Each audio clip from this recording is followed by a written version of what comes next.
My friends, අද දෙසැම්බර් 11 වෙනිදා. අද තමයි මගේ බිරිඳ චාරිකා රන්සිමාලා ශ්‍රියාපාලගේ උපන්දිනය. My friends, චාරිකා 2021 අප්‍රේල් 14 වෙනිදා දැන් සමුගත්තා. චාරිකාගේ අවසන් කටයුතු 17 වෙනි සෙනසුරාදා සිදු කළා. එදා උදෙන්ම හයිසින්ත් අක්කා හයිසින්ත් විදේශයෙන් ආවා. දවල් සනෝජ පිපිලේ සමන්තය හබුඩ ආවා. හවස ඕලු මංජුලා කුමාරි ආවා. රෑ එඩ්විඩ් ජයකුඩි සොහිරා චරිතා සොහිරිය සමග ආවා. යාළුවෝ නෑදෑයෝ ආවා. සමහරු දුරකථන පණිවිඩ දීලා අපේ දුක බෙදාගත්තා.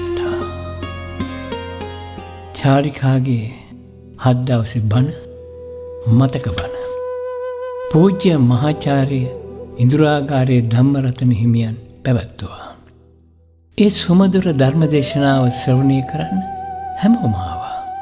අනුෂා ගෝකුල, තරුණී අනුජා ගමගේ, සමන්ති අවබෝධ, යමුනා මාලිනී පෙරේරා, සාගරිකා ශ්‍රීපාලි, නිල්මිල් සිගේරා, නිහාරි සෝමසිරි, අපේ යහළු යෙහෙළු නෑදෑයෝ හිතවතුන් හැමෝම ආවා.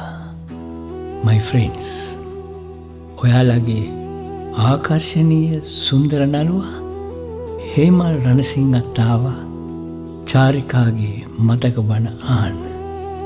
Thank you Hemal.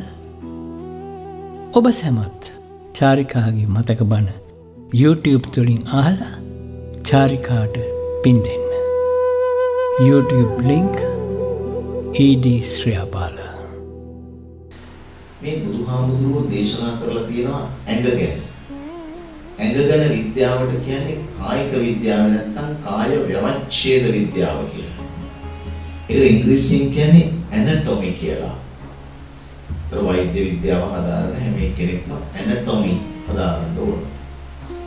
ඒ ඇනටොමි එකට අනුව මේ ශරීර අභ්‍යන්තරයේහි තියෙනවා ඉන්ද්‍රිය කියලා જાතියක් බුදුහාමුදුරුවෝ දේශනා කරන විදිහට, අවයව කියලා જાතියක් ඒ බුදුහාමුදුරුවෝ දේශනා කරන විදිහට, අංගෝපාංග කියලා එකක් ඒ බුදුහාමුදුරුවෝ දේශනා කරන විදිහට. ඉන්ද්‍රිය තියෙන්නේ 5යි, ඇස කන නාසය දිව ශරීරය කියලා. හැබැයි පාලියෙන් තියෙන්නේ ඉමස්මින් කායේ මේ කයේ කේසාලෝමාන කාදන්තා තචෝමං සන්නහාර වට්ඨ්‍යට්ඨ මින්ජාවක්කං හදයන් කරණම් පිලෝකම් පීරප්පමාසංගන්තං අන්තගුණං උද්දරියං කරේ සංකිට්ඨං සේම පොලෝයන සේදෝ මේදෝ ආශ්වාසං කෙලෝ සිංගානි කලසිකම් උත්තමත්කේ මාතරං කියලා පාලියෙන් කියන්නේ. හිනා වෙවි මේ කතා කරන්නේ කොමක් ගැනද?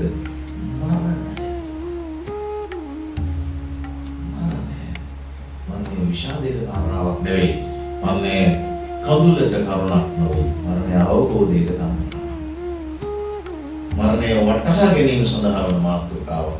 මරණය වනාහි කර්මස්ථානය. මරණය වනාහි අපට අවබෝධය ගෙන දෙන ආසන්නම සාධකයක්.